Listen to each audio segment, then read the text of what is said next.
Eric John Phelps today here with you 24/7 World Radio, April 16, 2024. Welcome to the broadcast on this beautiful, wonderful Tuesday. It's just a beautiful day, and hence we're going to make it an even better day by having our beloved friend on podcast today, erudite researcher, Brother George Widger. So, Brother George, welcome to the broadcast today.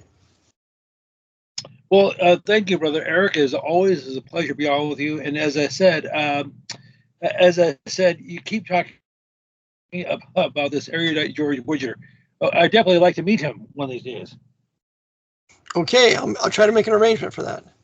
He's hard to find. He's kind of a flighty guy, but I'll do my best to get in touch with him for you. Well, I'm not sure about the whole erudite part, but I guess I'll have to do until you can actually find this other George. Okay, so my scripture verse is John 6, verse 63. John 6, verse 63, which says, "It is the spirit that quickeneth, the flesh profiteth nothing. The words I speak unto you, they are spirit, and they are life." So here, quicken means to make alive, to vivify. I mean, it means to, well, it could be make alive physically, but also spiritually. And I bring this up because I probably first encountered this a good 30 years ago when I was talking to a Catholic. And he said, "Oh, yes, in order to be a Catholic, you had to believe in something called, you had to subscribe to a doctrine called the real presence.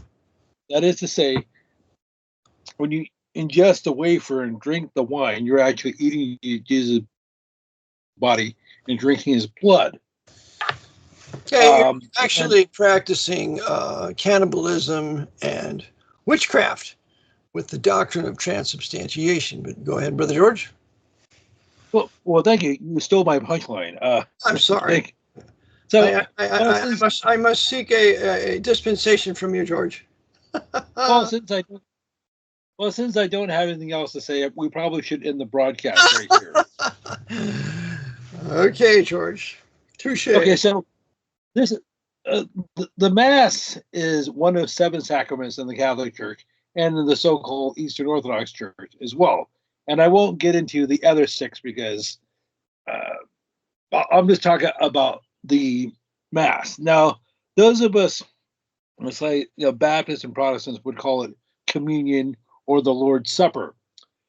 And what they do is the priest, according to them, takes the host or the victim, what we call a wafer. It takes this little Jesus with IHS on it. Yeah, go ahead. Yes. And I don't want me to sound puerile or impertinent or anything like that. So he basically waves his hand and mutters something in Latin. It's not hocus pocus, but close enough.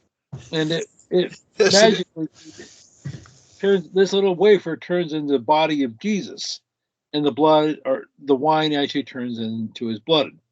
It's called. Go ahead.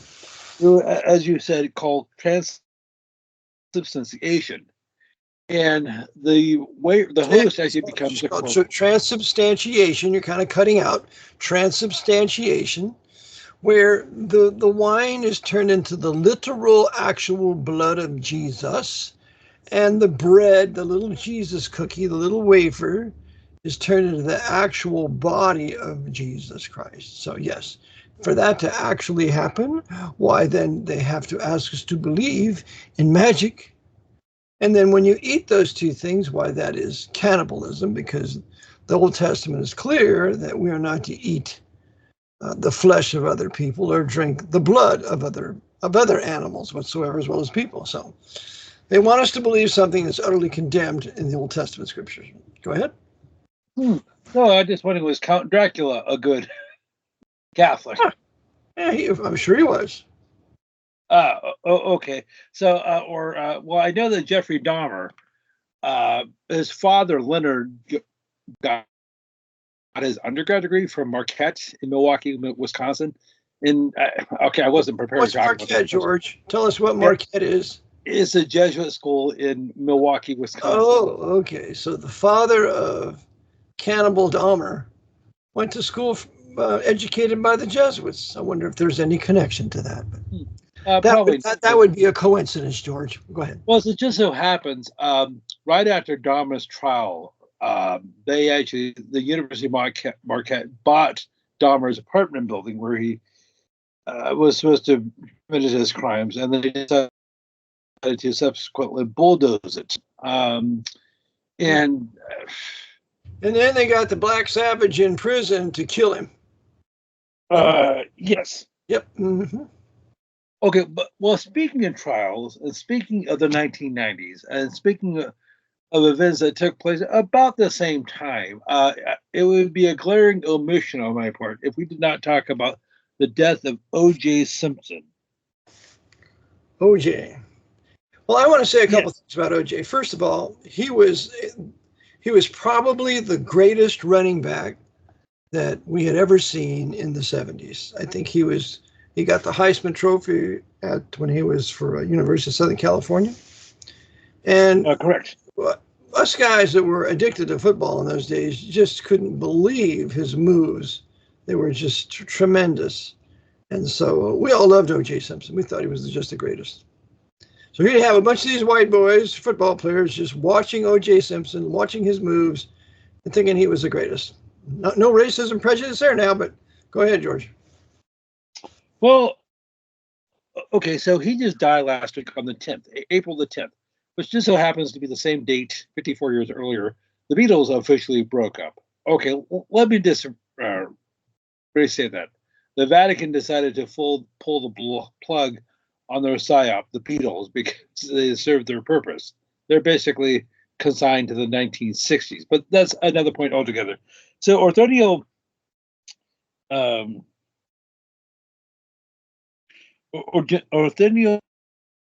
James Simpson died on the 10th of this month. George, you're kind of cutting out on me. You're not real clear. Try to keep your mouth next to the microphone, please, so I don't lose you, all right? Okay, how's this? That's much better. Okay, I'm sorry. I'm looking things up as I'm talking to you. So he was born. Try to stay near the mic, okay? All right. So he was born on the 9th of July, 1947, and he was born in San Francisco. What was his name again? You gave the whole name. What's the name again? Orthenio James Simpson. He went by OJ, and he was born in San Francisco. And as you said, he went to school at USC, and he played from 1969 to 1979 in the NFL, and he spent the bulk of his career with the Buffalo Bills. He spent the last couple of seasons with his hometown San Francisco 49ers, but his career was pretty much over by the time he had returned home. But he also had made a name for himself in Hollywood as an actor. And do you know what his first role was? No, I don't. Well, he was in a 1968 episode of Dragnet, where I guess... Antichrist, anti-Bible, Dragnet. Yes, Jack Webb's. Mm-hmm. The good Catholic that he was. Mm-hmm. Okay, so... Condescending, arrogant, cocky, that means you got real authority. Mm-hmm. Yes, and he's very, however, he was very much establishment. He was short hair, clean cut, and he was constantly, rubbing, locking horns with those dirty hippies for the 1960s. Yeah. And mm-hmm. those dirty, dope smoking hippies for the 1960s. That's exactly what my dad called them. Yeah. Mm-hmm. Well, the World War II generation that had come back from Europe couldn't stand the hippies, couldn't stand Dobie Gillis and the beatniks and all that, because they all attributed long hair with smoking dope. And for the most part, a lot of that was true. Oh, well, I know we talked about this before. Are you talking about Bob Denver? Yeah, Bob Denver. Who went to Los Angeles? Mm-hmm. As did Dwayne Hickman, who played the eponymous Dobie Gillis. Oh, I see. Okay. Mm-hmm. I think they both were Roman Catholics, weren't they? Correct. So, and something So I we know were we talked watching. about. So we were watching Roman Catholic TV. Why didn't anybody tell us we were watching Roman Catholic TV? Well, That would be bigoted. Point out those facts now. so I guess we could have used an Eric John Phelps back in the 1960s. Yeah, well, I'm sure somewhere. I don't know. I don't remember any that were really blasting the papacy, because I was still in high school from 68 to 72. Yeah. But go ahead, George. Mm-hmm. Okay, so getting back to OJ.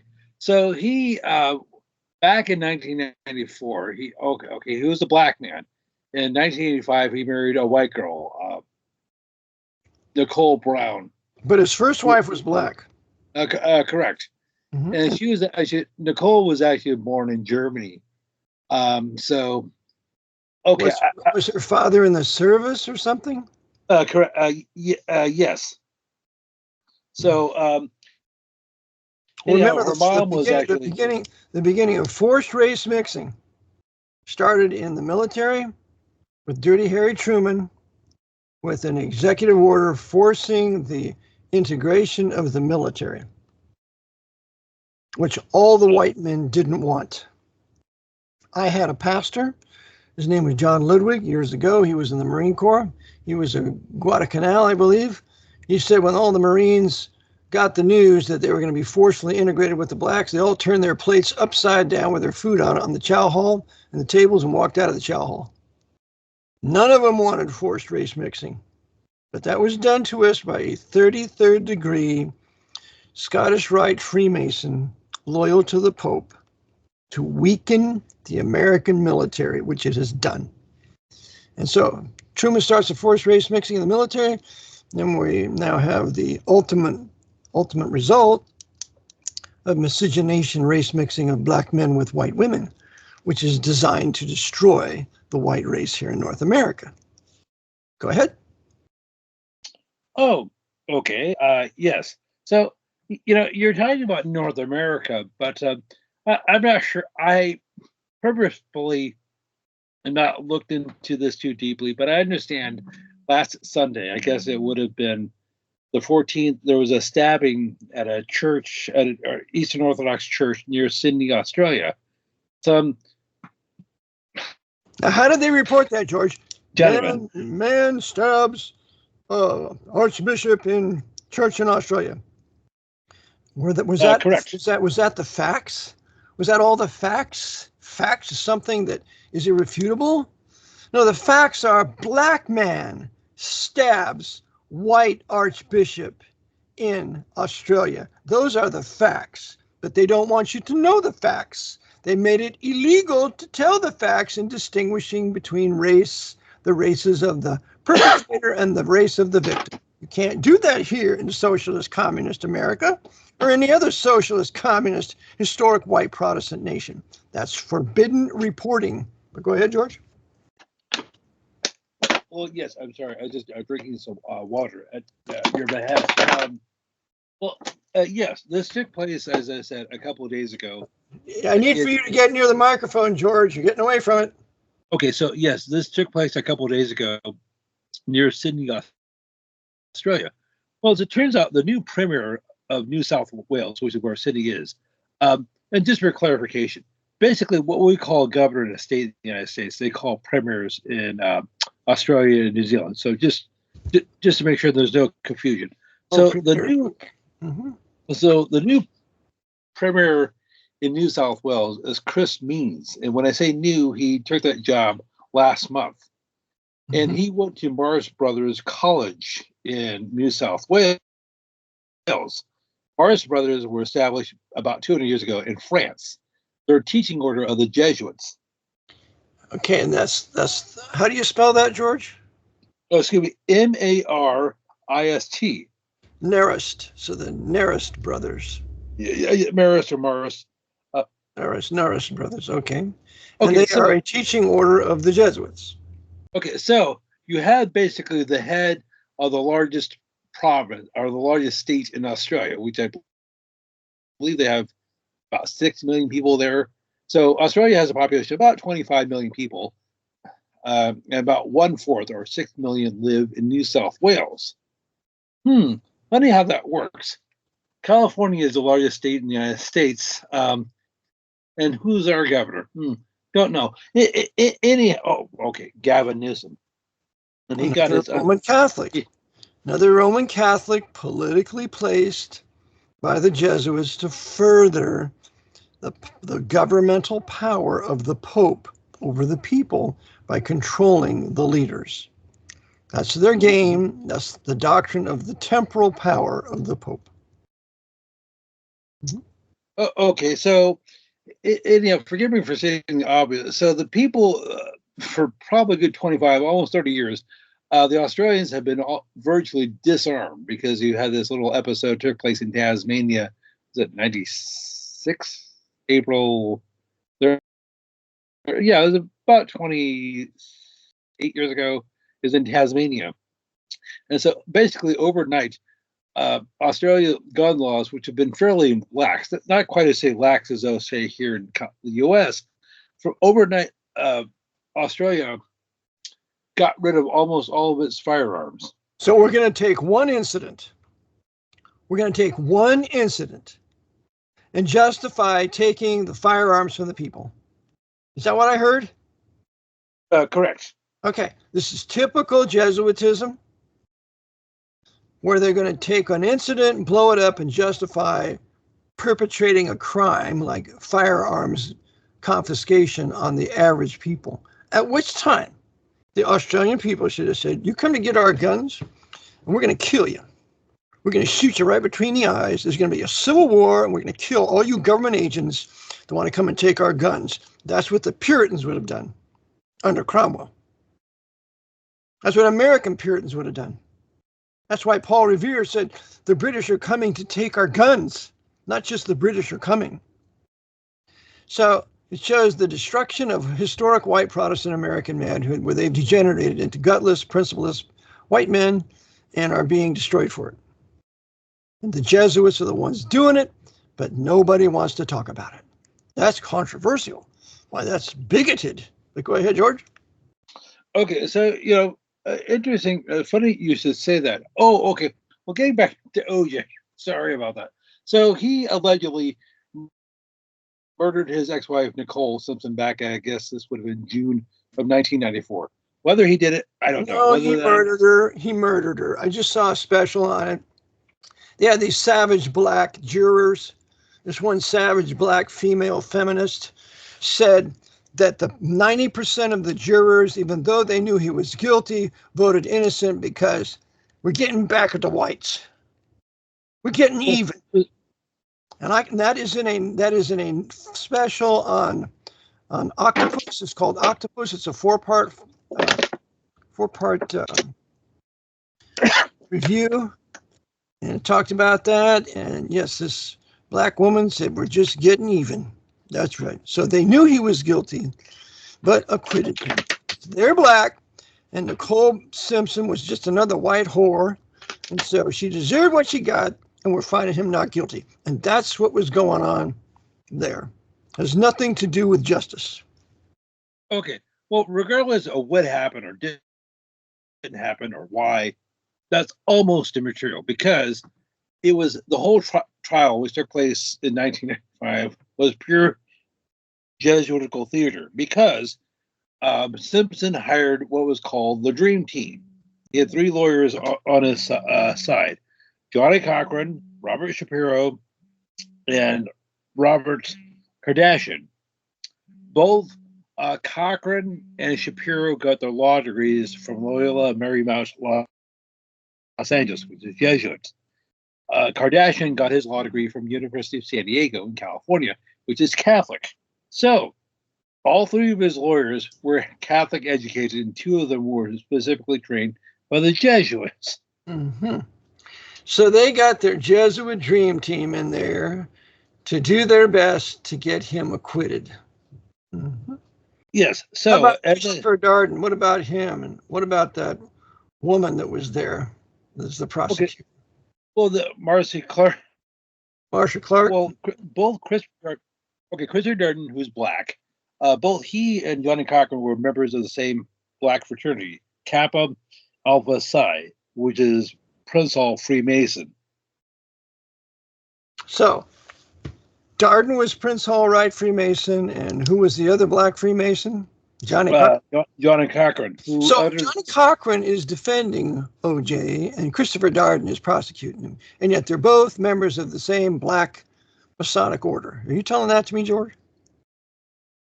Well, yes. Then how could you possibly ever have any justice? How could that ever happen when you have secret societies controlling both the prosecution and the defense? How could you ever? Well, and of course, you had Johnny Cochran issuing his famous statement on September the 27th of 1995, which was, quote, "If the glove doesn't fit, you must acquit," close quote. So, and just as a quick reminder, September the 27th is the day in 1540 the Jesuits were officially recognized as an order in the Catholic Church. Yes, that's right. So of course, we have good old Johnny Cochran, brother black Freemason. Got to have his white woman too.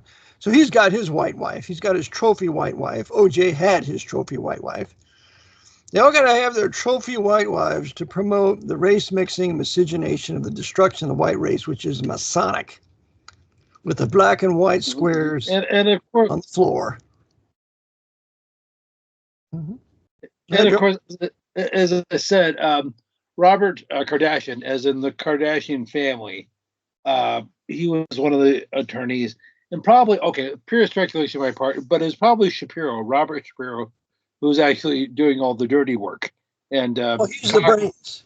He's the Jew with the brains. And where did he go to school? Does he have a Jesuit connection? Well, he got his law degree from Loyola Marymount, Los Angeles, as well.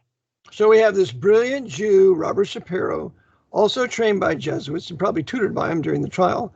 And he's going to be calling the shots. So this is Jesuit power at its finest to create an agitation between the blacks and the whites in further building the new right, especially when he was acquitted by those racist and bigoted black female jurors. Go ahead, George. Yeah. So as I was saying, so you had OJ Simpson sitting there. You're turning away from your mic, George. You got to stay with your mic, man. Oh, okay. You don't know the difference when you turn away. I can hardly hear you. So okay, I'm sorry. Stay with your mic. Okay. Okay, sorry. I was drinking some water. So anyhow, it was Johnny Cochran who did almost all the talking, engaged in all the theatrics, and of course, Shapiro is just quietly sitting there. They're taking down notes and things like that. So Shapiro was almost certainly the brains of the operation, as you did basically said. Yep. Why they take Jew? The Jews are the most intelligent people in the world. They have 11% higher IQ than the white Germans, which I consider to be the smartest whites in the world. So it's without a doubt they have a supremacy of intellect, and the Jesuits know this, so that's why they use them in finance and other places that they go. Well, yes, indeed. So you're talking a moment ago about the Western press in the United States or the UK or Australia or wherever, and how they are allowed to say certain things or not allowed to say certain things, such as the race of the criminals, people who carry out the crimes or whatever. Well, do you mind if I give you a concrete example of what you're talking about? Oh, I'd love it. Of course, there's thousands of them, but please go ahead. Okay, I'll just give you one right now, 2024. One of the major media outlets in the United States is the Washington Post. And you could say, well, the Vatican has controlled it. Correct. Washington Post is represented on the Council on Foreign Relations out of New York. The Archbishop runs the CFR there.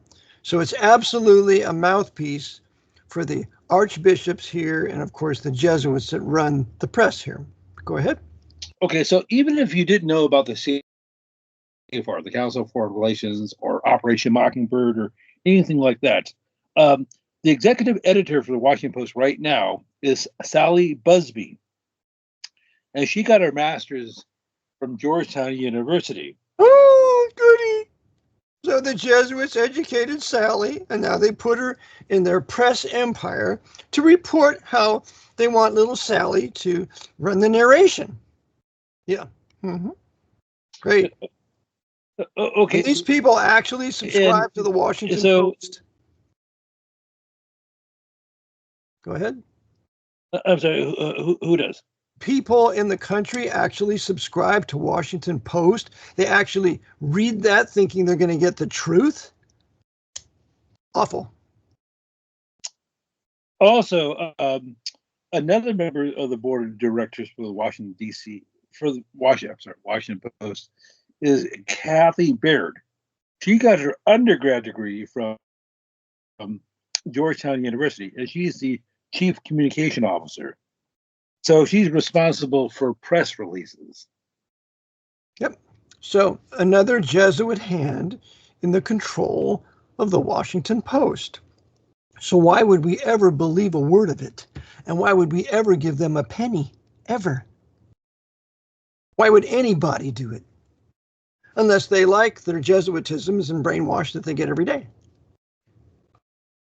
Okay, well, so as I said, that is just one example, and you said out of possibly thousands.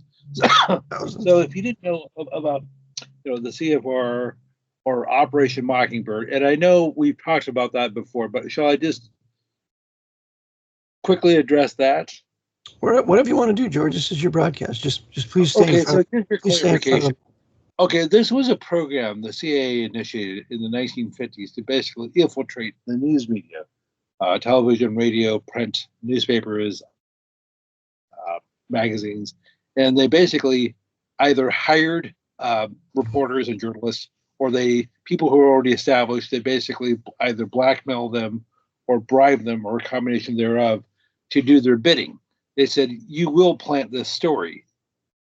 You will talk about this, or you won't talk about that." Now, so, in defense of the CIA, in defense of these three-letter agencies, they have every right to do that. And I'll tell you why. Because on March 9th, 1933, Franklin Damnable Roosevelt issued his Proclamation 2040, continuing Proclamation 2039 of March 6th, and that brought the Trading with the Enemy Act inside the country to treat all U.S. citizens as enemy persons. And then when bringing in that act, that brought in the act that they have a right to censor the news, because everybody in the country now is an enemy under Trading with the Enemy Act. So when they're doing this, they have all the right to do that under Trading with the Enemy Act. And it's been this way since March 9th, 1933, over 90 years.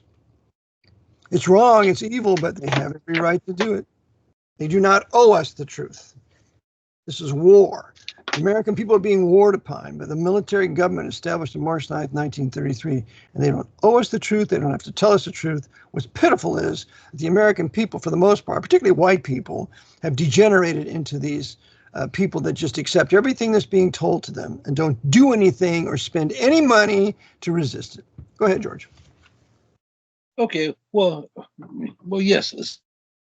So that is why soldiers, such as during World War II, were able to have their correspondence looked at and censored. The GI Joes, the dog faces that are out in Europe or the Pacific, were actually had their letters not only censored, but either blacked out or their certain words were cut out. So because the rationale, they said, hey, we don't want you, revealing any sort of information to your family, saying, such as where you are. Oh yes, tomorrow we're being shipped out to Okinawa or whatever the case may be. So that is how they can get away with it. Now that's legitimate in war, that's legitimate in war. But When you're in a peacetime situation, like in early 1933, and they impose Trading with the Enemy Act over the entire country when the country's not at war, and start to impose their maxims of the Trading with the Enemy Act, then that's evil, and it needs to be resisted by anybody that has knowledge of it, and wherever their station might be. Go ahead, George. Okay, so we just talked about their control, the Vatican control of the Washington Post. So, and you could look at other outlets like the New York Times, for example, or the Associated Press, and which we had before. And I know I've said this. Right, all Jesuit ruled. Right. Mm-hmm. Well, I mean, case in point, the current head of the news department for CNN, Cable News Network, is Mark John Thompson, Sir Mark Thompson, who was born in England. Now, even though he's living in the U.S., he still goes by Sir, and that's a little odd. But Thompson was born in 1957, I believe July the 31st. He went to Stonyhurst High School in England. Stonyhurst. Which is a Jesuit school. Ooh, yeah. What's Stonyhurst, George? It's a Jesuit school. Ooh. So the Sir was Jesuit trained. Goody. To carry out the Counter-Reformation in Western civilization, where he's going to be assigned. Go ahead, George. Well, yes, and of course, he also Thompson, Sir Mark, is a known Freemason. Goody. So the Jesuits are going to use their Freemasons to further the temporal power of the Pope, as they said they would do it in the protocols of the learned elders of Zion, as the Jesuits being the real authors and not the Jews, according to Leo Lehman in his great work, Behind the Dictators of 1942. Hey, George. Well, okay. Well, getting back to Thompson, he has worked for at least 3 news outlets. He was the Director General of the BBC, the British Broadcast Corporation. After that, he was the chairman of the New York Times, and now he's the head of the news department at CNN. Great. Well, the Jesuits keep their power consolidated and don't lose it. That's right. New York Times. First thing I want to remember about New York Times is they never reported anything about the concentration camps in Europe until late 1944. They kept that a secret. So it tells you the Jews aren't running the New York Times. It's the Jesuits running it, and maybe use certain upfront Jews. And the one who taught me that was Mark Levin in one of his books that he wrote about, and included that fact on the New York Times. But go ahead. Oh, okay. So is all major outlets. They control the flow of information, what people know and don't know. And something we've discussed before. And if you question the official narrative about anything, all this, you're a conspiracy theorist. Yeah, they're going to make that a nasty word, a nasty phrase, because it comes about in 1947 with the CIA. Because the last thing they want, the Jesuits want, is for people to believe there is a conspiracy that's so vast and enormous it's beyond your wildest dreams, is essentially what J. Edgar Hoover said, and I have it in my PowerPoint. I have the quotation from him. And all the anti-papal books, the hundreds, maybe even thousands that were written in the 1800s, early 1900s, talking about the Roman papacy being a conspiracy against the rights of man around the world. And one of the ones who did that was the great Charles Chinnicky, who'd been a Catholic priest for 25 years. And he writes it in his 50 years in the Church of Rome, in the early chapters, that Rome's in constant conspiracy against the liberties and the nations of the world. But we can't believe in conspiracy now, even though history is proof, has so much proof of a Jesuit conspiracy, including the book, The Jesuit Conspiracy by Jacob Leone, written in 1848. But go ahead. Well, I was just drinking some water. Okay, well, so I know this may not sound very professional, but you're talking about conspiracy. That is actually a crime. So you can be charged with this behavior. saying if two people working together to harm a third person, that is called a conspiracy.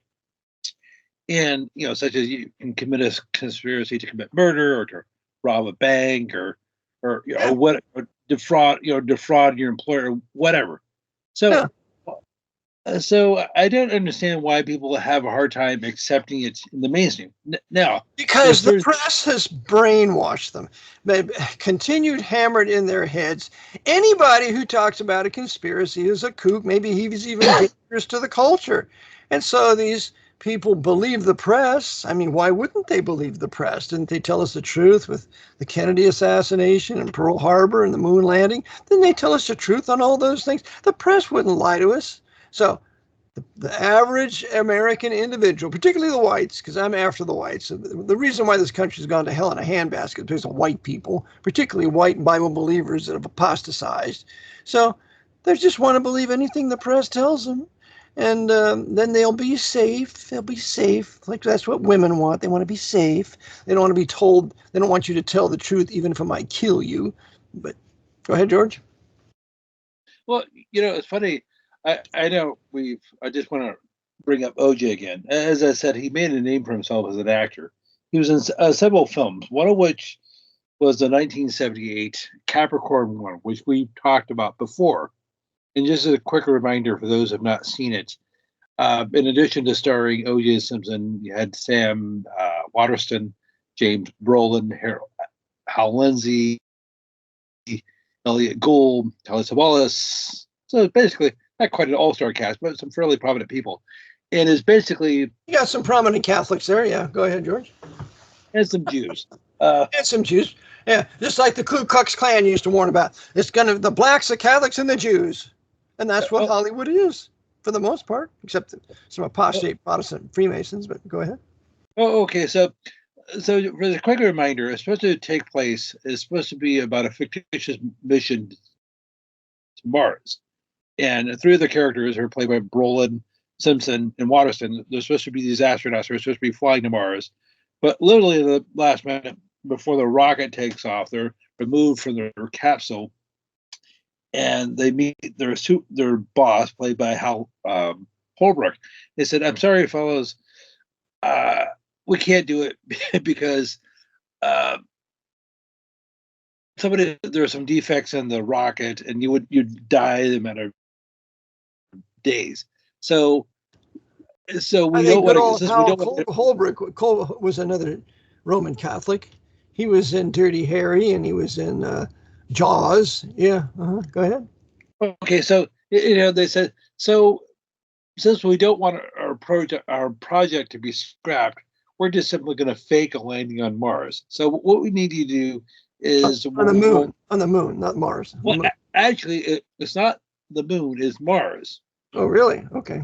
Yes. So what we'll do is we'll just simply fake the landing. We'll just build a set, and we'll shoot some scenes, and it'll make it appear as if you're walking around the surface of Mars. We'll build a set just like we did at Cannon Air Force Base for the Apollo landing, and we'll create a set like that and make sure they're walking around there. Yep. Go ahead. Well, so they couldn't say we're going to fake the moon landing, so we're going to fake the Mars landing. So they got to one step removed here. Okay. Well, yes. So what they did is it was brilliant on their part. They said, "Oh no, space is real, and going to other places like the moon or Mars is possible." But in this situation, it wasn't because of these flaws in our equipment. So anyhow, OJ Simpson played one of the astronauts. Well, prior to that, 1974, he was in a film called The Towering Inferno, which was a blockbuster film starring just about everybody who was anybody in Hollywood at the time. Paul Newman, who's Hungarian Catholic Hungarian Jewish on his father's side, Irish Catholic on his mom's side. So he had that was the key to Paul's success. That's right. That's exactly right. Mm-hmm. Okay, so he's going to Jesuit Hollywood. The Jesuits are only going to hire actors that'll facilitate their design. Okay, so you had Jacques de Molay, William Holden, and so anyhow, it takes place in San Francisco, and it's about this skyscraper that catches on fire. But one of the major elements of the movie is people jump out of the building because they don't want to be burned alive. So you could say that was some predictive programming for 9/11. Sure, of course. Mm-hmm. Okay, so anyhow, so I think we're done with OJ at the moment. But you see, they had. I celebrated his death. I had a glass of wine with my wife, and we celebrated the death of another wicked, evil, sinful, racist, murderous, filthy, ungodly black man that disgraced our culture for many years. Thank God he's gone. Go ahead, Brother George. Okay, so, well, tell me how you really feel about OJ. Well, that was just an introduction, George.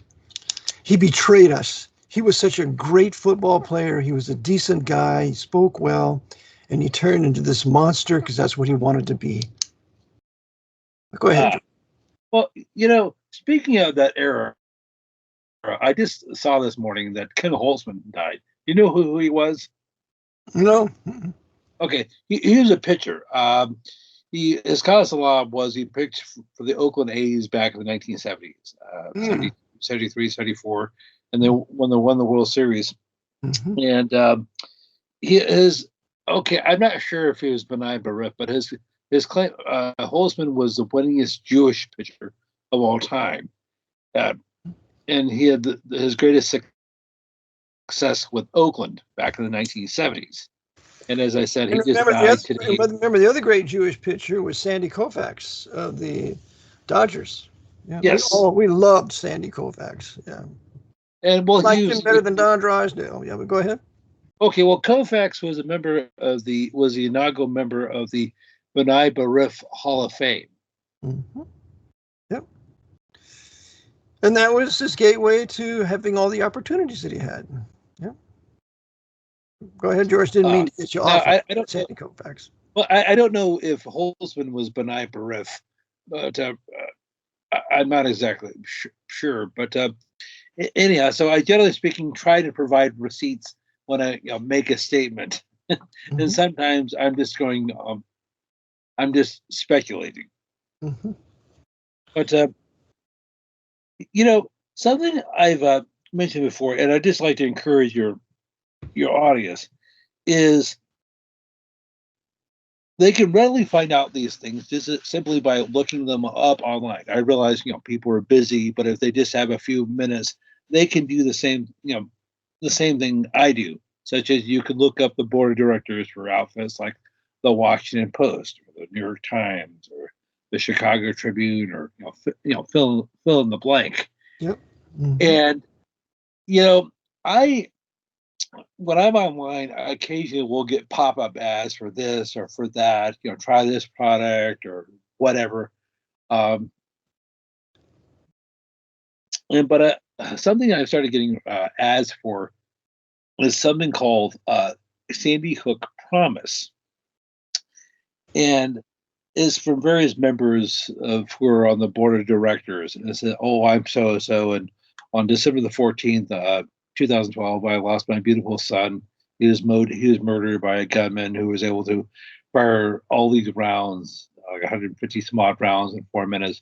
So please urge Congress to pass strict gun laws, a ban of so-called assault weapons."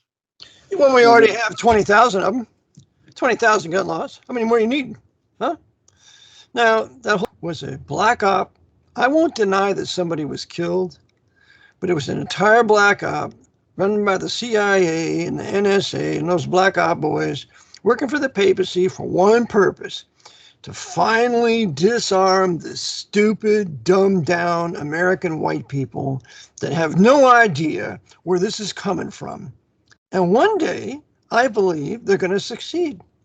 They're going to get the guns because they're the manhood that's necessary and the spirituality, knowing the Lord, that's necessary to preserve gun ownership isn't here anymore. It's gone because all the churches are apostate. And so you have no preachers saying you would rather be dead than to give up your guns. Jesus Christ himself said, when Peter said, "Here are 2 swords," and he said, "That'll be enough. You're going to need the sword of just defense while I'm absent." The John Knox so valiantly triumphed. But no. All turn the other cheek, give up your guns, and march off to the concentration camps. And that's where all these apostate white men are going in the not too distant future. Go ahead. Well, okay. Even even if that weren't true, what happened on December the 14th, 2012, in Newtown, Connecticut? Even if that were organic, it was a CIA operation or false flag or whatever term people like to use. That precipitated several other actions. Since then, across the United States, there have been something like over 300 anti-Second Amendment laws enacted, including at least 100 in Connecticut, where this is supposed to have taken place. And one of the engines behind in Roman Catholic Connecticut. Yeah, go ahead. Yes. So one of the major engines. What's that tell you, George? It tells you wherever the Catholics get in power, they want to take your guns. Wherever true Protestants get in power, they want you to own guns. And true Baptists and Calvinists, when they get in political power, they want you to own guns, to have guns. They want their neighbors to have guns. But when the Catholics get in power, and the Masonic Jews, and the Masonic blacks, when they get together, they want to take your gun now, white man. Because you one of them evil white men that own guns. Go ahead, George. Well, okay. So one of the founders and one of the members of the board of directors is a lady by the name of Nicole Hockley. As a matter of fact, I've heard her do her ads. She said, "Hi, I'm Nicole Hockley. I lost my son, Daniel, I think was his name, at Sandy Hook." Well, she actually has an honorary law degree from Fairfield University in Fairfield, Connecticut, which is a Jesuit school. Oh, you think there's a connection there, George? Or it's just a coincidence? What you ought to be saying is, I lost my, if she really did lose her son, I lost my son, the black op of this government run by the Jesuits. And therefore, I know the history of the Jesuits and their counter-reformation. We better do everything we can to maintain our guns and to get somebody in political office to go after the Jesuit order and their secret societies. That's what she ought to be saying. But oh no, we're going to go after the gun-owning individuals that are just trying to work every day and pay the bills and have their families. You've got to go after them. Yes. Well, okay. So I just need to talk about at least two other members of the board of directors, if I may, because this is completely materialist conversation. So, she is the founder, and I guess she's the head of the Sandy Hook Promise board of directors. Well, another member is Michael Nutter. Yes, that's his name. He's a black man from Philadelphia, Pennsylvania. And it says in his bio, he was raised Catholic, and he went to Our Lord Elementary School and later St. Joseph's Preparatory School in Philadelphia. What is St. Joseph's, George? Well, it's Jesuit, and specifically it's. So they got one of their Tobies. They got one of their Tobies, one of their black tokens here now. They got them on a board here. They do what the Jesuits tell them to do now. Got that right, Toby? Go ahead, George. Yes, indeed. And he was also the mayor of Philadelphia. Now, even though he's Catholic, so we can promote a bunch more black crime. Yeah, go ahead. Yes. Well, even though he's Catholic and Jesuit educated, he's a member of Mount Carmel Baptist Church in West Philadelphia. Mm-hmm. Is it independent? Is it Southern Baptist? Is it Northern Baptist? Is it Free Will Baptist? What kind of Baptist church is it? I believe is I guess probably American. Yeah, totally apostate. Been apostate for probably 90 years. No Bible, no King James Bible, no true doctrine. See, most blacks are Baptists, unless some white man's been messing with their religion, as I was told by my history teacher, Dr. Rembert Carter, years ago. And he's right. So what they've done is they've infiltrated the black Baptist churches with black Freemason ministers and a Reverend Wright and all those other kind of black savage centers to radicalize the blacks in the Baptist churches, as was the case in the civil rights movement. Because after all, wasn't Martin Lucifer King a Baptist? No, but that's what he masqueraded as. But go ahead, George. Well, yes, not to pick on Michael Martin Luther King, and just for clarification, his birth name was Michael. His birth name was Mike. And They never changed it. That's right. But we have to put shame and disgrace on Martin Luther by giving him the name of Martin Luther King, because we have to do everything we can to kick the name of the great and godly Martin Luther into the dust. So that's what they did. Well, he was busy being trained at the Highlander School in Tennessee to be a good commie. Go ahead. Oh, okay. And he also received, King, received an honorary degree from the St. Peter's University in New Jersey. Yes, another Jesuit institution. He also visited Jesuits at St. Louis University. I have pictures of him there. So the Jesuit hand in the civil rights movement, in the socialist, communist, anti-white civil rights movement is undeniable. And you must ask, well, then if they had their hand in it and their purpose is to destroy the Reformation, what was the real reason for the uncivil rights movement? And the glorification of a serial fornicator, adulterer, Martin Luther King. Lucifer King is what I call him. Go ahead. Oh, okay. So, and I'd just like to mention one other board member. Now, we talked about the white lady. We talked about the black apostate Baptist, Michael Nutter. Well, okay, so, well, yeah, maybe I shouldn't do this, but I will. Oh, well, if people want to send me mean emails, go ahead. Another member is Peter Woolner. He has a PhD in education. I'll just read a couple lines A from his bio. PhD in education. Is he white? Is he black? What is he? He's white. Okay.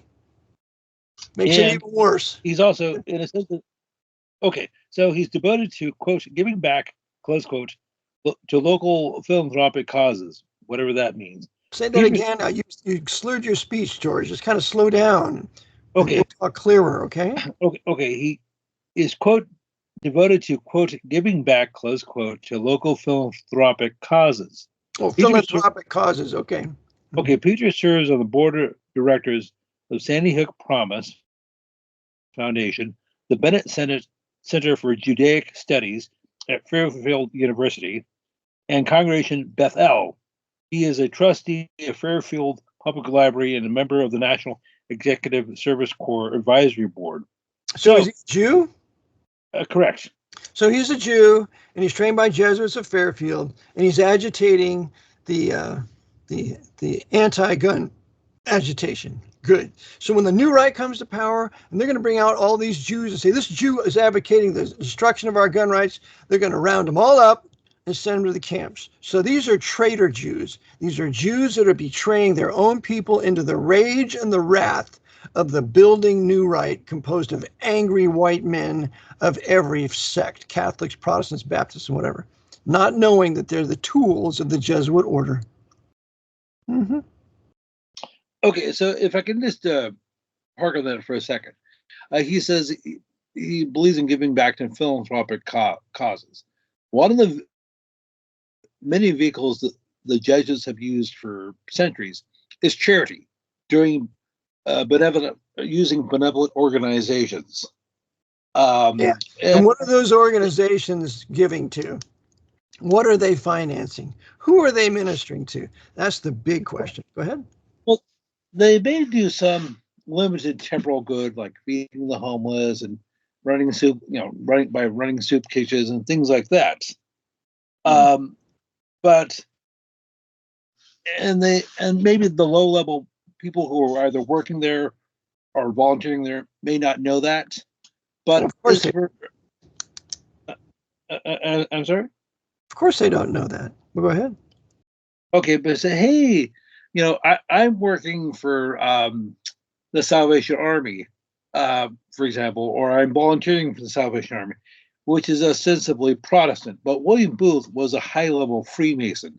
He founded the Salvation Army back in the 19th It was not, century. yeah, that's so important, George. Wonderful fact. He was a high-level Freemason, and he was not anti-papacy. He was not anti-Romanist.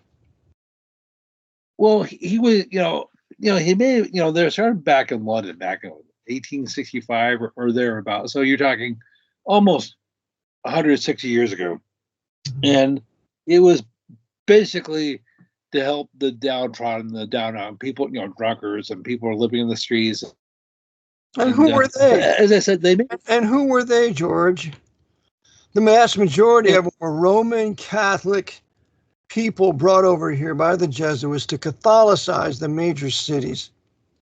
And that's where you have all the drunkenness on the major streets of the major cities. They're Catholics, primarily.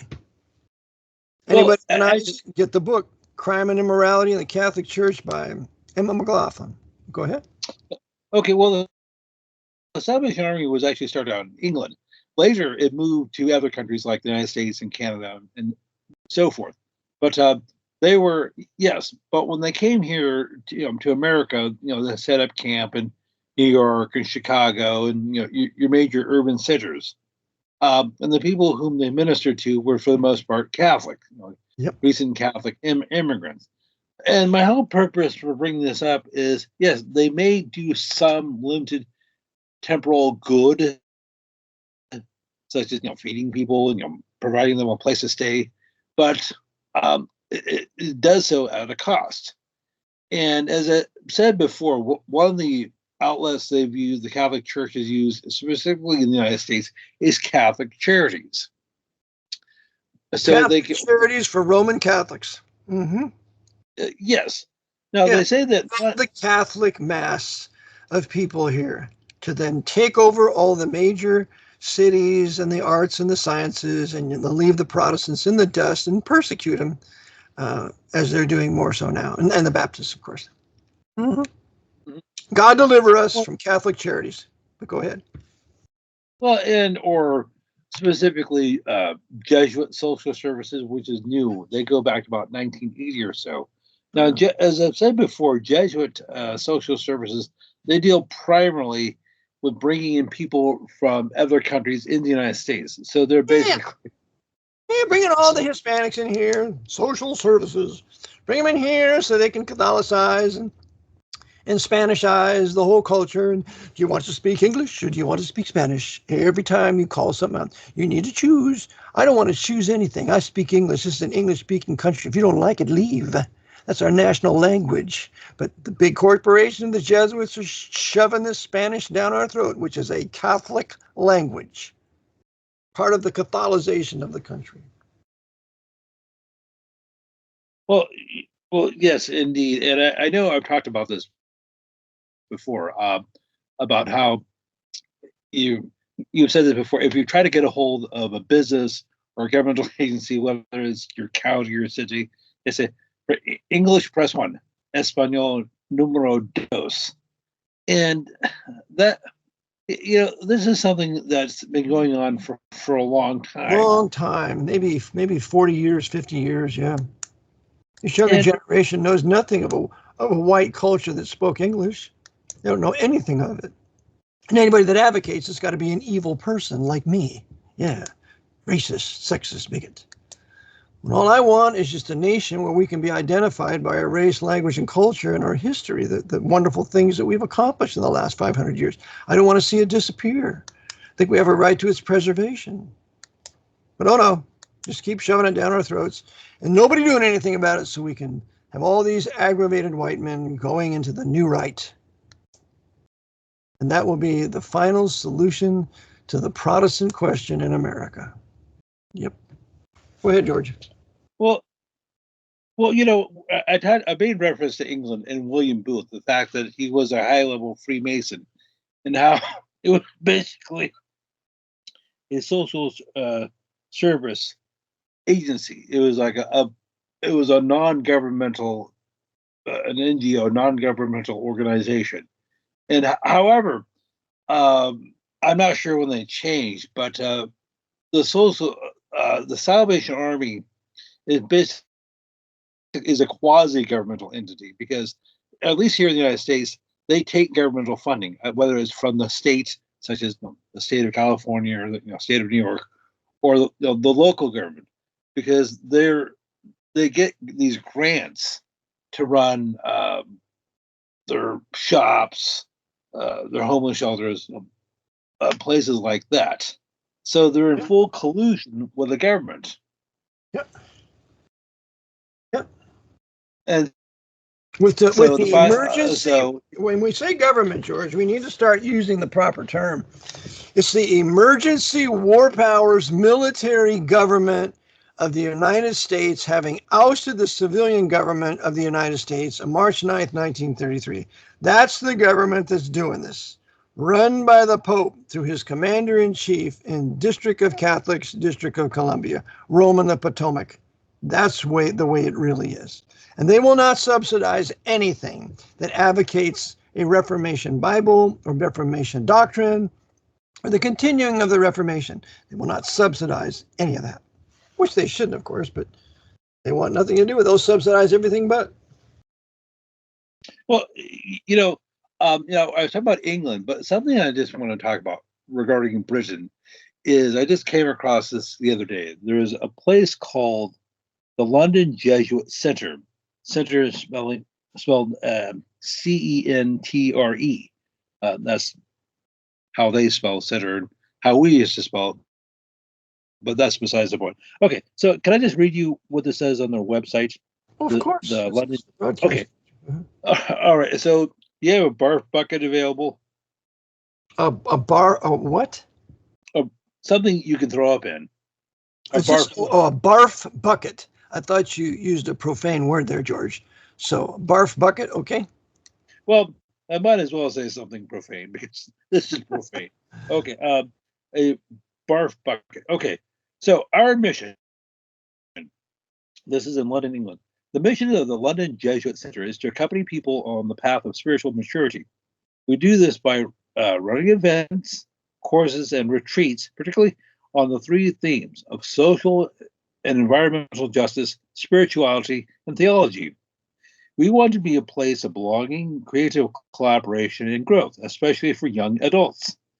We are a project of Jesuits in Britain, a Roman Catholic religious order, who exists to bring people into an ever-deepening relationship with Jesus Christ. Okay. The Jesus Christ of Romanism, which is not the Jesus Christ of the Bible, or the Reformation, or the early church. But yeah, go ahead.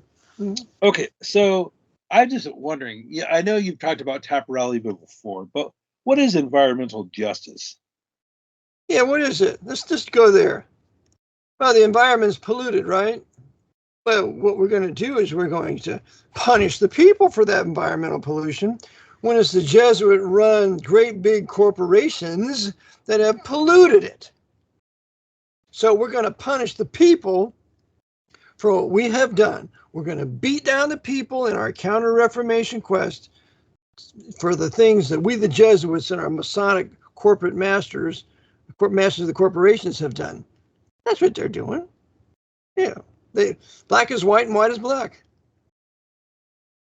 Oh, okay, that sounds all flowery, wonderful, but as I say, and of course another buzzword that has been popular in recent years is racial justice.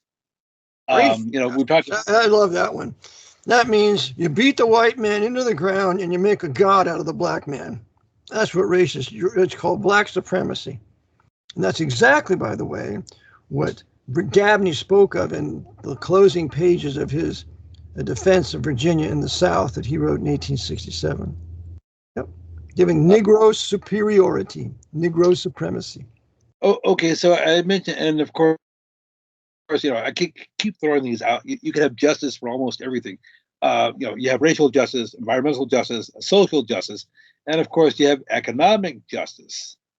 Meaning, okay, I'll guess what that. The destruction of the middle class. Yeah, we can't have anybody more prosperous than anybody else. So everybody has to be equally poor. Yeah, go ahead. Oh.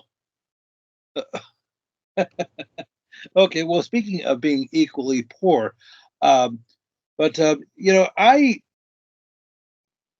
I've been sitting on this since last year, almost a year. You're talking like May, April of last year. Sorry for not bringing this up sooner. But speaking of justice and abusing people, you obviously know where Palo Alto, California is. Yes, I do.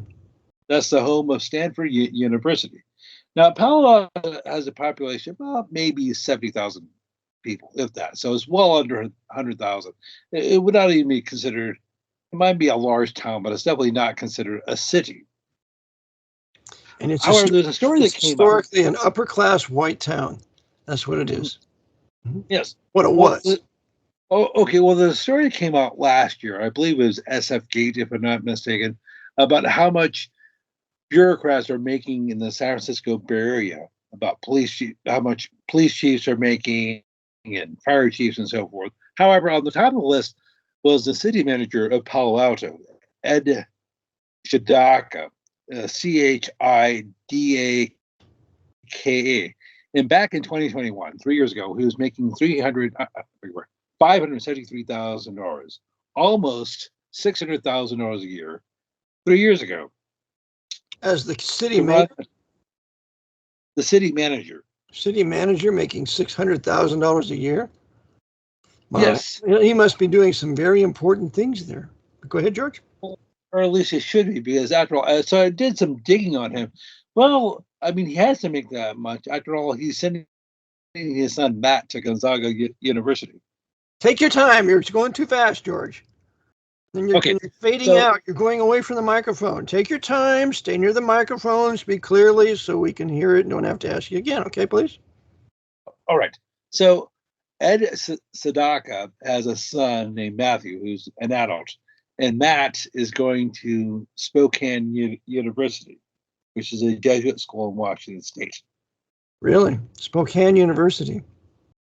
Correct. So it's in addition to Gonzaga in Spokane? Oh, I'm sorry. I'm sorry. He's going to Gonzaga, which is in Spokane. Thank you. And that is most assuredly a Jesuit university. I was there about 2 months ago. Okay. So you have this bureaucrat who runs a town that has a population of less than 100,000 people, but he's making, a few years ago, close to $600,000 a year. And so that is how he's able to afford to send his son to a Jesuit university. Mm-hmm.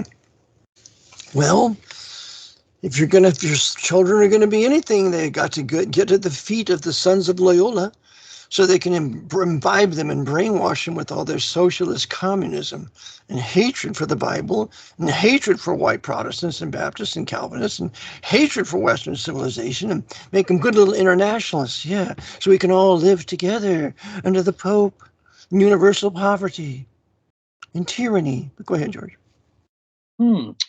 Okay. So I just thinking, well, people probably should not be sending their children to a four-year school of any type, but that's besides the point. However, if they are going to do that, I think they should try to do it as cheaply as possible. Like, why not send them to a state school, which is probably almost just as bad, but it's not, but it's a little bit cheaper. Yeah, if you're going to get a degree, why don't you just stay home and get your AA online? You can get all the communism there for the first 2 years, and after you pass all that trash, then you can go to school to do your specialty, what it might to develop your specialty, what it might be, engineering or whatever. Go ahead. Well, I brought this up 3-4 years ago. One more thing I want to say, because this fires me up. You cannot get an accredited degree unless you have been imbibed in the doctrines of communism, socialism, evolution, and atheism, all those evil, filthy doctrines that they're going to give you for the first 2 years in any college. And if you don't do that, why, you're not going to be accredited. So who needs accreditation? Indeed. And well, so I don't mean to pick on Ed, but he's a good example. So people were talking about Anthony Fauci, how much money he was making when he was working for the federal government until he retired. It was a couple of years ago. He was making close to $500,000 a year as a federal employee. Mm-hmm. So, it seems I understand he was the highest paid federal employee. And of course, he's a member of the, what was it? They have 7,000 members in it. What's it called? It's a civil service. And they can't be fired. And so, Yeah, he was the highest paid. And just as a quick reminder, I know we've talked about this several times before, but Anthony Fauci got his undergrad degree from Holy Cross in Massachusetts. He went to Regis High School in Manhattan, New York, which is a Jesuit school. So he has at least 8 years of Jesuit training. Also, since he retired, he's now an adjunct professor at Georgetown. That's right. But that doesn't. Also, his wife, Christine, she got her undergrad and PhD from Georgetown, and she got her master's degree from Boston College. Oh, another Jesuit school institution. So wonderful. They must really be equipped now to run America for the benefit of all these fools and enemy belligerents down there, so the Jesuit masters can tell us all how to live and what to do and what to think and what to believe and what to not to do and what to own, what not to own. I'm so glad we have these masters over us to tell us what's best for us. Indeed. So you have Anthony Fauci and his wife. So between them, they have about 20 years of Jesuit education. So he, for all intents and purposes, is a priest and she's a nun. So he's like, what is that called? The short robe? Jesuit of the short robe. The Italians that. Yeah, it was first coined in Italy. Yep. Okay, the Italians at one time hated the Jesuits. The Italians at one time expelled them from Rome in 1870, about the time of the First Vatican Council. Yeah. Kaiser Wilhelm II brought them back in 1893, but go ahead. Okay, so as I said, they have about 20 years of education, Jesuit education between them. Now, Anthony Fauci, got his medical degree from Cornell.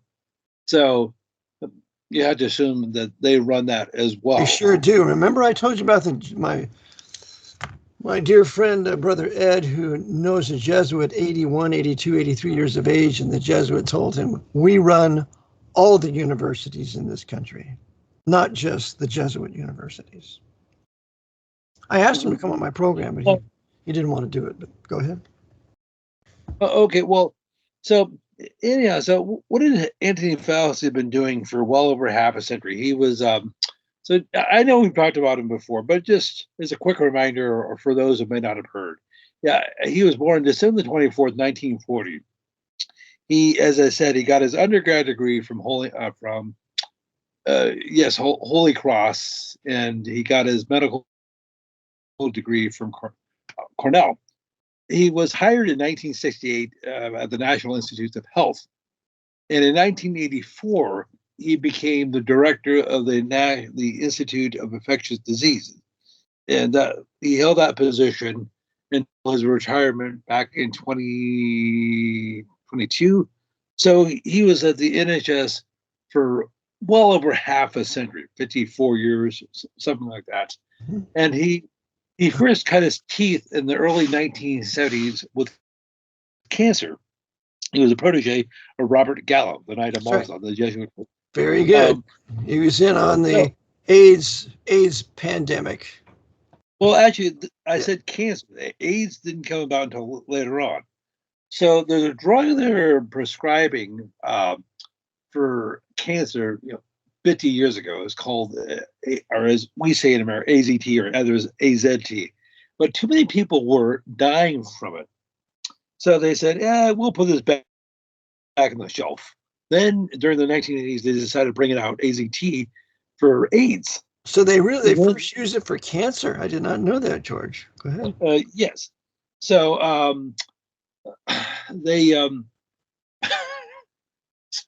so people talk about how bad Hitler and Stalin and Mao were, and yes, those were wicked. They were, and they were all controlled by Jesuits too. Remember, Stalin killed a whole lot more people than Hitler did. But Hollywood was going to go after Hitler, and never say anything about Stalin. And they ought to have a whole bunch of movies and documentaries on how evil Stalin was, and an NKVD. But all we hear about Hitler SS. Shows you the Jesuits were also running Stalin and the NKVD. Okay, well, yes.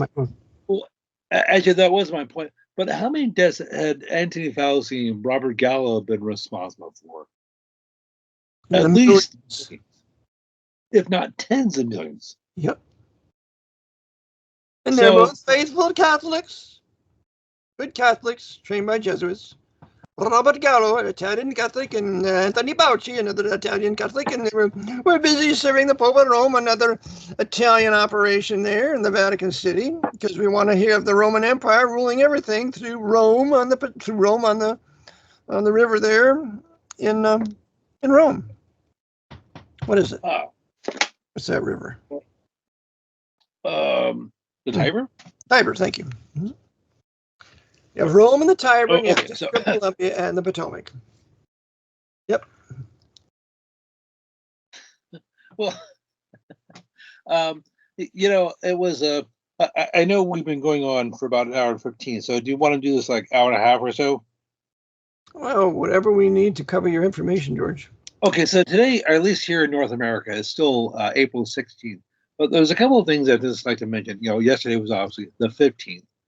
And so did anything of historical importance happen on April the 15th? Oh, that's when all the lemmings had to volunteer to file their tax returns because they all thought that they had gross income and therefore they have to go pay the income tax when they have no idea what gross income means or employee means or if trade or business means or includes means. They don't know the meaning of any of those terms. They think it means them. Everything that comes in. And so we have to run like lemmings to file our tax returns and make sure we pay any taxes that might be due, like the good slaves that we are. But yeah, it was Slave Day. April 15th was Slave Day for the American people when they don't know they don't owe it, if they would know the meaning of those terms.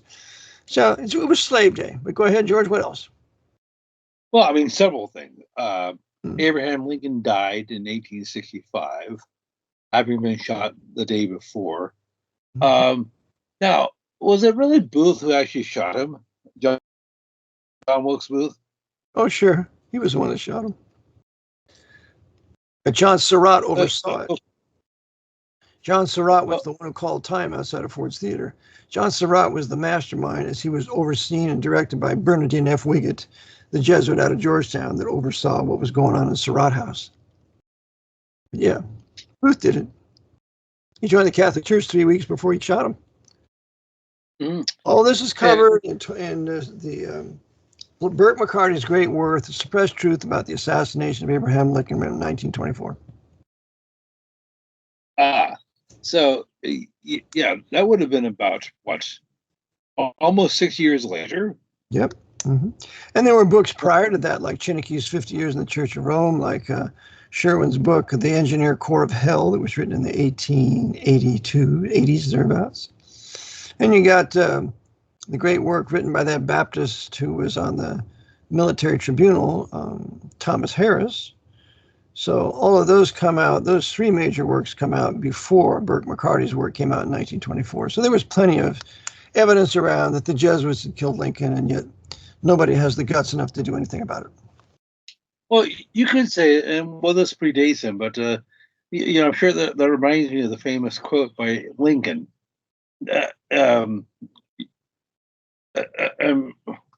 about the Jesuits. They never forget nor forsake. That's what he told Chinneky after the trial, and Chinneky was acquitted.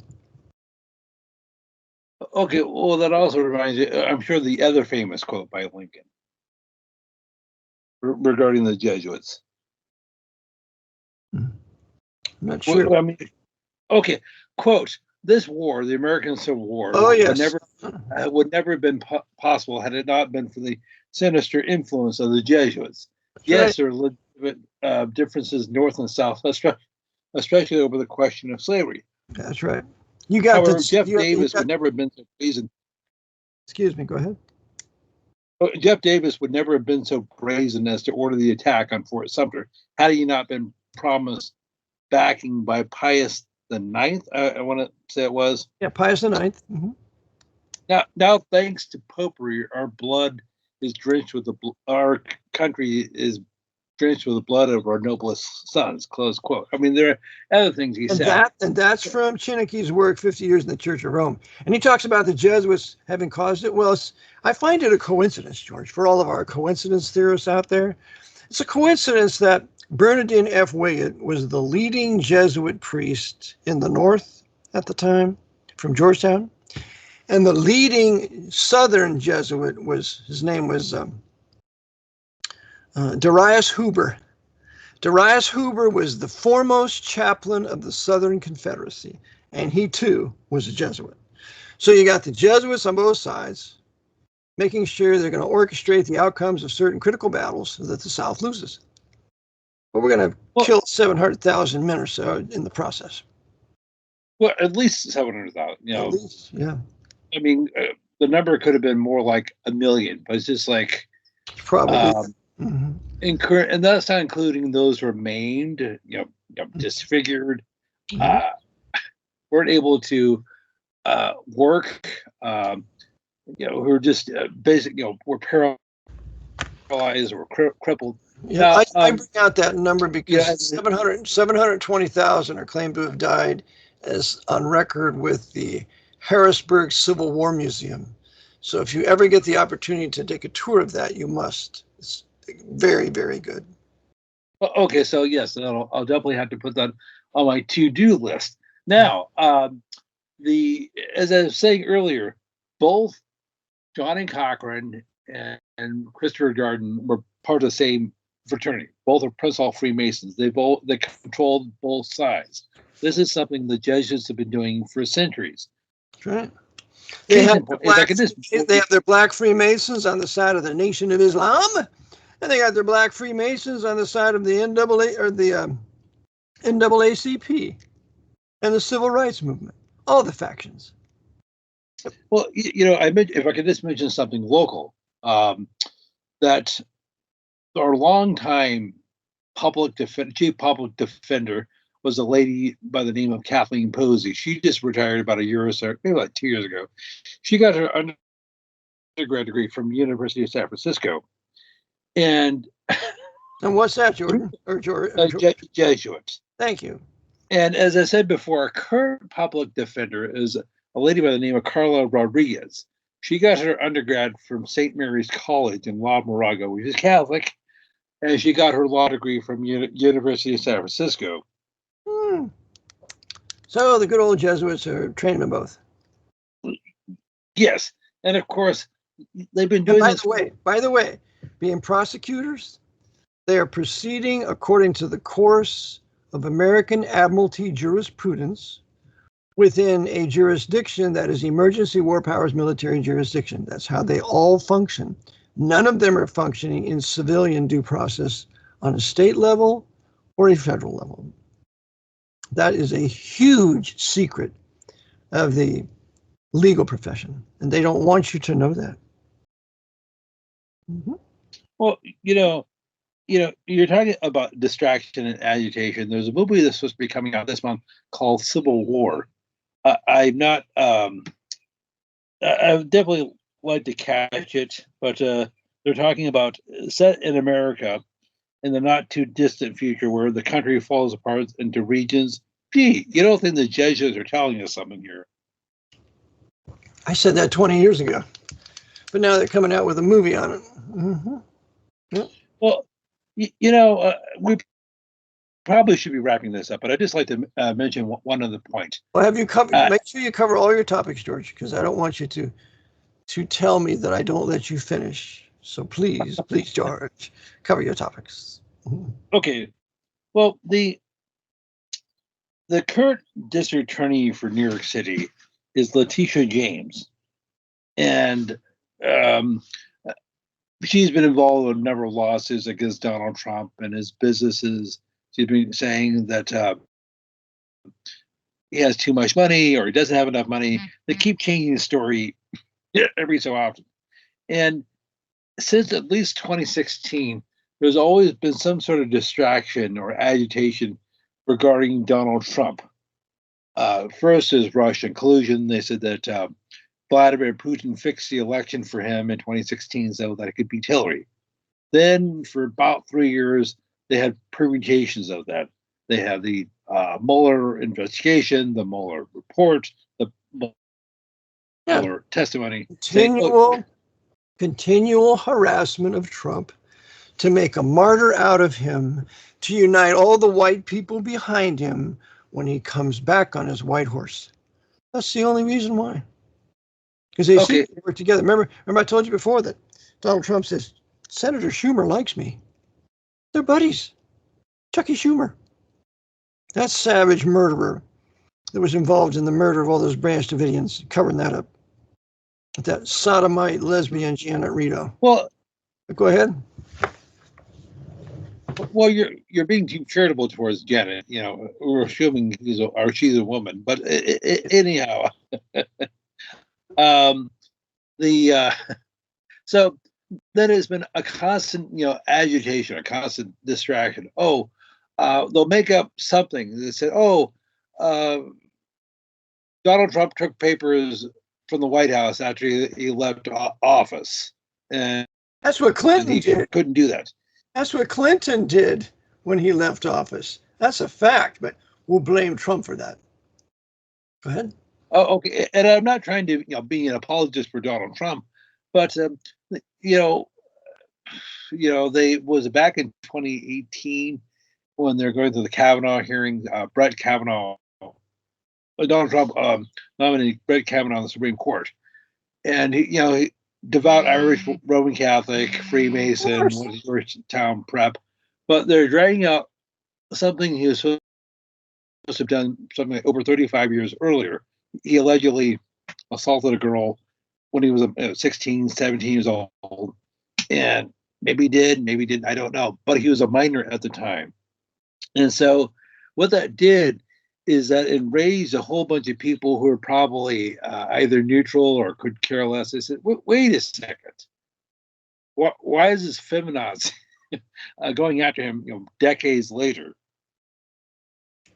For the same reason they did it to the black Supreme Court justice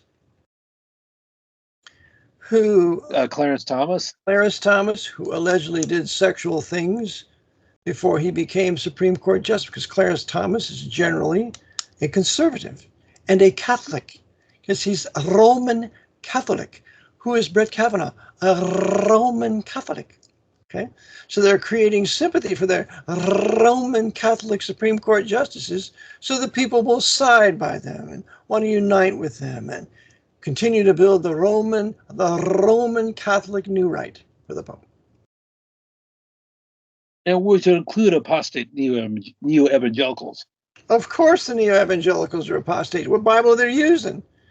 They're all using Bibles that come from a pro-Jerome's Latin Vulgate Greek text, Westcott and Hort. So they're all Roman Catholic Bibles in Roman Catholic Protestant churches that don't say a word about the crimes and the doctrines of the papacy. Well, and of course, they pulled a similar stunt. I guess this was in 2017, 2018, with Amy Coney Barrett. Before she got what's she, George? What's she? Irish Roman Catholic. Another Roman Catholic. There we go. And of course, both Kavanaugh and Coney Barrett and the so-called conservative justices are part of the Federalist Society, which is founded by Ed Foylner, who got his law degree from Georgetown, and I believe he's a knight of some sort. Knight of... I'll be a knight of Malta. Most of the high Federalists are knights of Malta. Yeah. Oh, okay. So the Federalist Society, they got started, I guess, back in the 1970s, just before Ronald Reagan was installed as president, and they. However, you have the great Betty Mills tutored me about the Knights of Malta, Reagan, Oliver North, and the Federalist Society, and she did much to expose the Knights and the New Right and Louis Lehrman and all these other guys. And dear lady passed away. Her husband was in the Patton's Third Army, and she told me, my husband told me they will never let him come home. But this is the great Betty Mills, and I recommend that whatever you find that she has written, it's always very good. Yeah. Go ahead, George. Well, you're talking, so this is going on so 2017, 2018, I think Donald Trump nominated Amy Coney Barrett to, I believe, the Second Court of Appeals, I believe in Chicago. Need to probably double check that, because previously she had been a law professor at Notre Dame. And during her confirmation hearing, Notre Dame. And what do you think of when you hear Notre Dame? The foremost priest. Oh, Teddy? Teddy. Hesburgh? Theodore Hesburgh, who had 140 honorary degrees. A student there told me that about him. He's a chiropractor.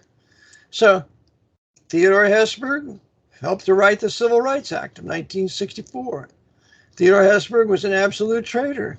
And so that's Notre Dame, in my mind, nothing but treason. Can anything good come out of Notre Dame? I don't think so. And so here comes Amy Coney Bryant.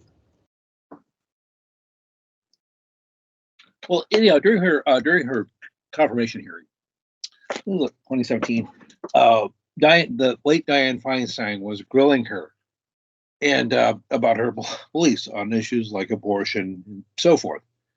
And one of the things that Feinstein said is, Judge Coney Barrett, quote, "The Catholic dogma breathes loudly through you," close quote.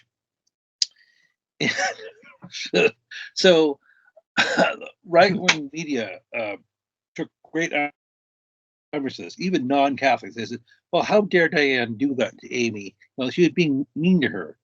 Now, as I said, Dianne Feinstein, something we've discussed before. However, most people don't know, Dianne went to Sacred Heart High School in San Francisco, which is a Jesuit high school for girls. Really? Sacred Heart High School in San Francisco is a Jesuit school for girls? Yes, a Sacred Heart Convent High School. Sacred Heart Convent High School. And the nuns that run it, what are they, Sisters of Charity? Or something like that. Yeah, the Sisters of Charity are the female Jesuits. Go ahead. Yes, so they trained her. So that was in addition. So anyhow, even though... So if she was trained by Jesuits, do you think she was really sincerely attacking Bryant over her Catholicism? Or was she just putting up a straw dog to shoot down? Yes. Mm-hmm. Sure it was. And well, she was just, well, is this all, theater? Do you think Feinstein can be a senator from California for how many terms? 5 terms? 4 terms? Well, something like that. Something like that without the approval of the Jesuits who run California? Huh? Of course not. She did their bidding the whole time. That's right. She was leftist, anti-Bible, anti-Christ, anti-gun ownership, the whole way. And she also was a good friend of LBJ and all the criminal things that he did. Mm-hmm. Well, I know we talked about Diane, when she died, it was a year or so ago, whatever that was. We had a solo over that one too. Yes. Well, as you know, she's from San Francisco, and she became senator in 1993, but almost immediately she got appointed to the base closure committee. Like, she'd been in office for not even a year. And so basically overnight, she was able to get this cushy committee. So that was like... It's the base closure committee, George? Is that what you said? Correct. What bases were they closing, George? Oh, well, the Presidio in San Francisco, 2 of the 3 naval training bases, Orlando in Florida, and the Navy used to do their base in Alameda Naval Air Station. They closed that one. Yes, several. Because you see, when we have our Chinko invasion, we can't have any bases that might repel it now. So we got to get rid of any significant naval base and army installation that might be used to repel the attacking Mongolian armies, the communist Mongolian armies that are coming here, that the Jesuits run and have built and facilitate their attack. So good old Dianne Feinstein was busy facilitating that scenario. Well, not only that, but not only that, but she helped facilitate a boon for her husband, Richard. He Richard Bloom. He was a real estate developer, and he was able to purchase the Presidio for basically pennies on the dollar. Really? It was back in the 1990s. It was worth millions of dollars. You're talking like 30 years ago. And so he had to pay just to, she was able to broker some sweetheart deals for her husband. Well, after all the obedience that she gave to the Jesuit order, and God knows how much money he gave to them and their institutions or Catholic schools or whatever, it was just kind of like a payback. We will help you out here, Diane. And the Presidio. Her husband got the Presidio. Wow. Well, parts of it, along with his law firm. So, I mean, that's prime real estate. I remember going there in the 1970s because since my dad was a retired Air Force, that was the closest hospital. It was called Letterman. And a difference, okay, not very, it's not relevant to anything we're talking about, but yeah, I remember going there, going across Golden Gate Bridge and going to Letterman. It was right on the San Francisco Bay, and you had a wonderful view of Alcatraz and Marin County and places like that. But as I said, it's all been turned into condos or townhomes. But yeah. So right after the Vatican pulled the plug on the Cold War, Bill Clinton became president of the United States, and they said, well, we need to start closing down all these military facilities, like the prison in San Francisco. And yes, we don't need that anymore. There's no need to be prepared for war. No. So yeah, it's an amazing plan, man, and it's just so obvious before your eyes that if you don't see it, you're indeed blind. That's why Chiniquy wrote in his great book, 50 Years in the Church of Rome. If the Americans don't do something about this, they must be very blind indeed to the fact that the Jesuits will wake up one day and the Jesuits will rule their country, from the White House to every state house to every political office in this country. And he writes that in 1886. So, yep. That's what's happened. We live in the Holy Roman 14th Amendment, socialist, communist, corporate fascist, American empire run by the commander-in-chief, subject to the Pope of Rome, and she's overseen by the Jesuits of Fordham and Georgetown. That's what this is. That's what America is. Has nothing to do with George Washington, has nothing to do with the Republic established in 1789. Nothing. They've morphed it into the Second Republic, which is run as a de facto American empire for the benefit of the Pope and for the loss and destruction of we the people, particularly the white Anglo-Saxon Protestants and Baptist Calvinists. And that's what it is today. Uh-huh. Well, so as I said, Dianne Feinstein was trained by the Jesuits at Sacred Heart Convent High School. So, and she served them for decades as senator. Before that, she was mayor of San Francisco. I think we talked about this before. Who do you think runs the mayor in San Francisco, George? You think it might be the Archbishop, just maybe? Who's a cardinal? Yes, indeed. So if you just look at her career, it's been basically a story of corruption and criminality. Of course. She had a Chinese spy working for her. Yep. Well, I mean, she in preparation for the invasion. I probably should, bring this up again, but I did have some other points, but I'll definitely have to put a bookmark on this because I actually have some other commitments. Okay, well, George, then are you telling us and the listeners that you have exhausted your points, or you're going to reserve them for another broadcast? Well, yes, because I probably wouldn't have enough time to go into them. Okay. All right, well, George, then you want to give your conclusion and contact information for the listeners?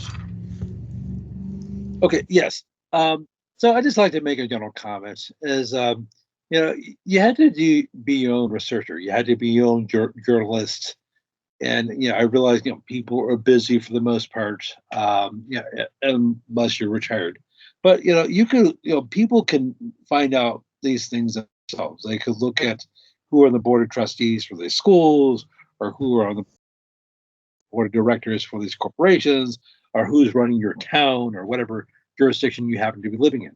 Now, where did he go to school? What is his religious affiliation? And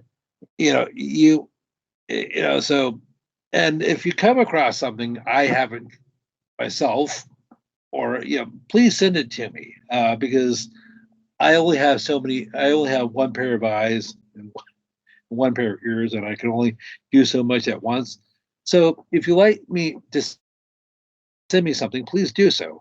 If you have any questions, comments, concerns, critiques, please email me at GeorgeWidger, GeorWidger1969 GeorWidD1969 If they didn't get that right now, they can get it from you, brother. And so, do you have any questions, comments, or concerns? Okay. Well, do you have any comments? Do I have any comments? My only comment is I'm so glad you're with us, George, and you always bring a few tremendous facts that I didn't know anything about, and it just furthers the whole picture that the Jesuit order's Counter-Reformation is alive and well and really running things on behalf of the devil and his ministry of iniquity, which the Lord permits to happen because the Lord Jesus Christ has all authority in heaven and earth, and he does what he wills with his armies in heaven, and he will one day return in power and great glory and establish the Davidic kingdom on earth that he came to establish in the first place. He will then finally bring it to a consummation, the sufferings of Christ and the glory that should follow. So, Brother George, the gospel is that God's called all men everywhere to repent, to believe the gospel that Christ died for your sins, was buried and rose again.